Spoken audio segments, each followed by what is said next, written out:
Hello students, today we will understand about textbook exercise question answer 1 and 2। Student आज हम इस chapter 7 getting to know plants class 6 CBSE और NCERT science. Student आज हम chapter 7 के exercise के question 1 and 2 को समझेंगे और उन्हें अपनी फेयर नोटबुक में करेंगे। क्वेश्चन नंबर 1 है student, correct the following statements and rewrite them in your notebook. इसका मतलब ये हुआ स्टूडेंट कि नीचे जो स्टेटमेंट हमें दी गई हैं वो सभी रॉन्ग हैं, इसीलिए उनको करेक्ट यानी सही करने के लिए कहा गया है कि करेक्ट द फॉलोइंग स्टेटमेंट्स, कि नीचे जो स्टेटमेंट है उन्हें करेक्ट करो एंड रीराइट और फिर से अपनी नोटबुक में लिखो। स्टेटमेंट 1 है student, roots.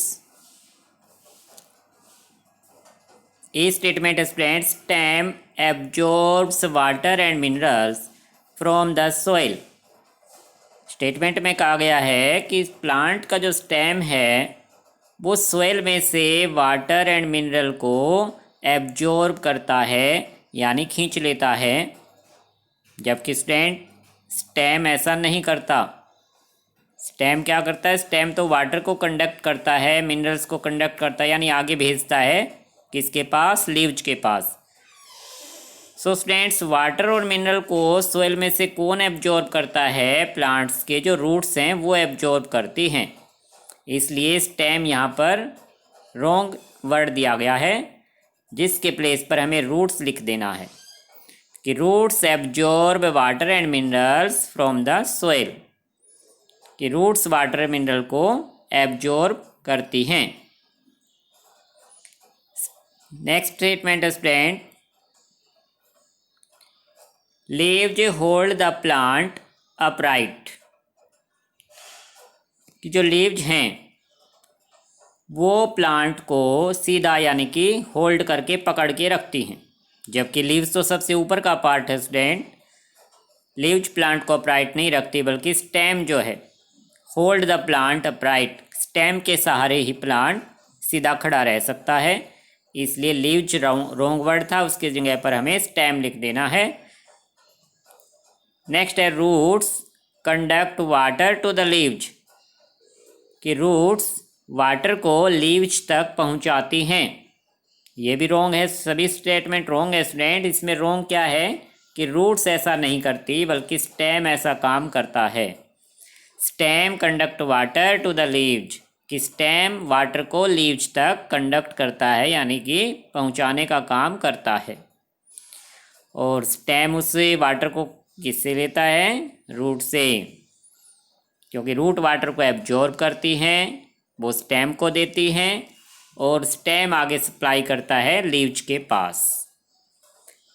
Next student, the number of petals and sepals in a flower is always equal, कि फ्लावर के 2 पार्ट्स हैं स्टूडेंट्स, आउटर पार्ट होते हैं पेटल एंड सेपल्स, तो क्या इनकी संख्या हमेशा इक्वल है?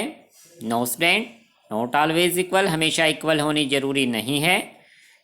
सो ऑलवेज इक्वल वाली बात जो कही गई है वो रॉन्ग है, इसकी जगह आएगा नॉट ऑलवेज इक्वल, कि the number of petals and sepal in a flower is a not always equal, कि हमेशा इक्वल नहीं होते हैं, कम ज़्यादा हो सकते हैं।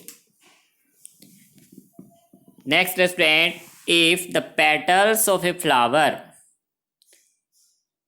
if the sepals of a flower are joined together, कि फ्लावर के जो सेपल्स हैं अगर वो एक दूसरे से ज्वाइंट हैं, its petal are also joint together, तो क्या उस फ्लावर के पेटल भी हमेशा क्या उसके पेटल भी ज्वाइंट होंगे एक दूसरे से?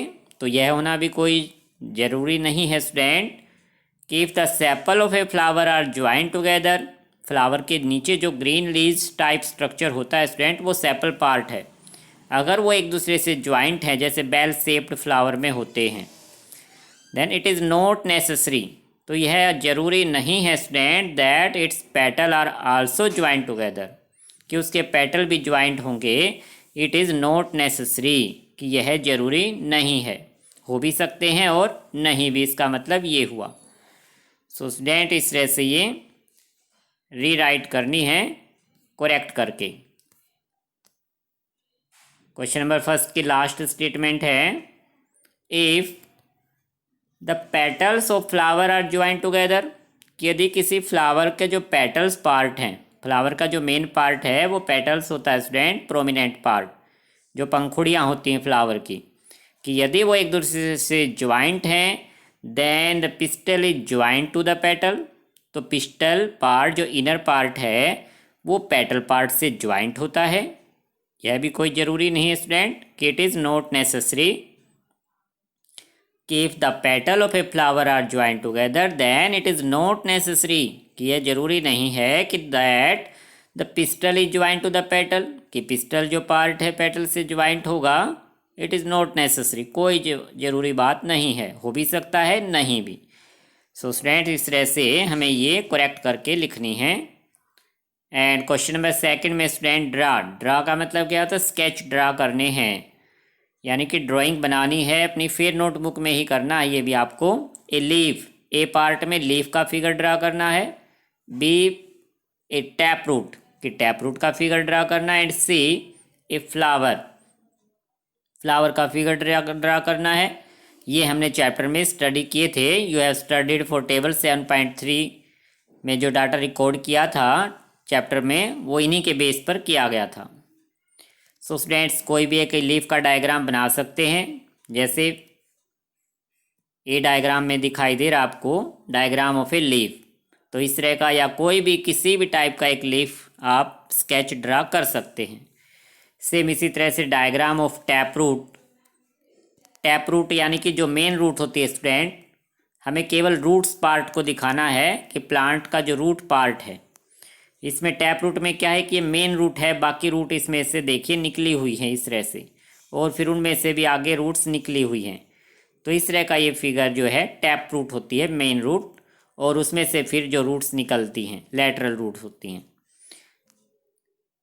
आप किसी भी तरह से बना सकते हैं, आपके नोटबुक में भी दिए, इसमें साइंस की बुक में दिए गए हैं ये फिगर, वहाँ से देखकर भी बना सकते हैं।